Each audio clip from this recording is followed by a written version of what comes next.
Hey, good afternoon. This is Clay with Clay's AC and Auto Repair and Clay Motion here in Grand Rapids, Michigan. If this video is helpful, please like, share, give me nice comments. Most of all, subscribe to my page. I don't share your information. I don't even actually get it, but it helps me. If you want to help me, turn down your computer volume, let my videos play. That would be awesome. This video right here is probably one of the stupidest, best things I've ever done. And it's going to save you tons of hours of heartache and everything else. So I have a 2002 Dodge Ram with a 4.7 V8 in it. We get the truck, it ran great, drove super, had a cracked head on this side, okay? Took it down to the machine shop, they found the crack, we got another head, put it on there. We got brand new timing, everything inside there. I feel really stupid telling this, but I read like 50 threads that people were having the same problem and they never said what the hell it was. So I was like, what is going on? And so it took me about 2 days before I decided to tear the engine back apart. We took the intake back off. You don't have to take the intake off to check your timing because we assumed it was a timing issue. Everything looked dead on. We're looking at it. Then I said, hey, take the intake off. Let's look at the back. Let's see if it's in there.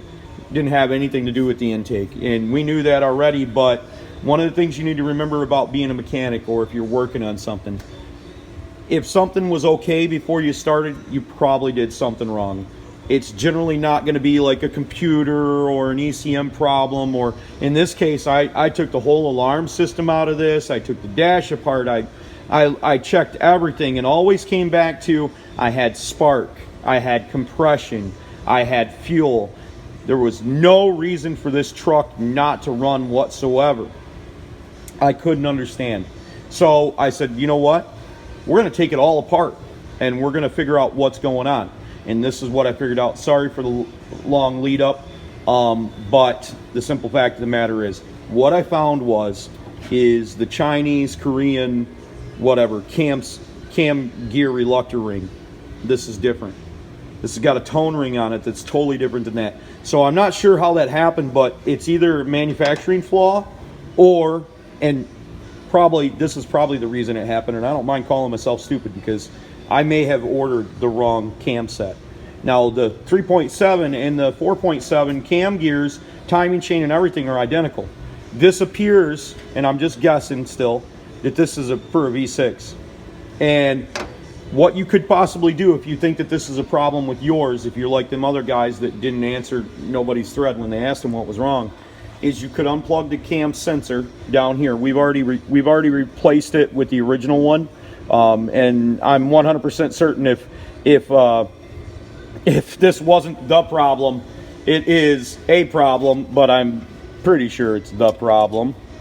And hopefully after all my jacking around, I didn't mess something up, but you can kind of tell that they're totally different. I mean, it's where it should be. They both say V8 on them at the top. But what you can do anyways, back to that, is you can unplug the cam sensor, okay? You can possibly wipe the ECM's memory by either putting the battery cables together or doing it with your scanner. Put the battery cables together, leave them together for 10 or 15 minutes. What that'll do is that'll wipe out the keep alive memory inside the ECM. And then you can try to start it with the cam sensor unplugged. What it'll do is it'll tell the computer to go back to original timing. If you've set your timing right, these gears aren't any different. The teeth on these gears, they're not different. It's just the reluctor ring that the engine uses to make sure the engine's being fuel efficient and so forth and so on. So don't be a dummy like Clay, you know.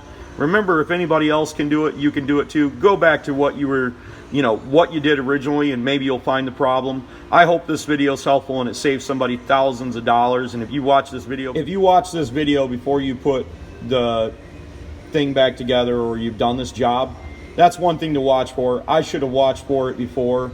I should have knew better. You know, I've been doing this for 20 some odd years, and you'd think I would know that, but I think what happens is after a while you just get to where you think you know everything, and you don't. You never know everything. You can always be learning, and you can always be thinking. Jeff actually figured this out, which is also surprising because that's not really what Jeff normally does.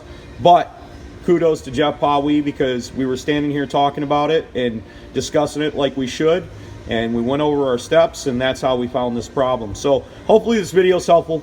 Turn down the volume on your computer, let my videos play. It gives me a couple extra tenth of a cent. Subscribe to my page. I do a lot of awesome stuff like this. I try to show you how, not only how to fix something, but why it's a problem and how to use your tools properly. Obviously, in this case, we're using a pair of vice grips for a cam holder. They do make a tool for that. It just was simpler, and we were kind of excited because we figured out the problem.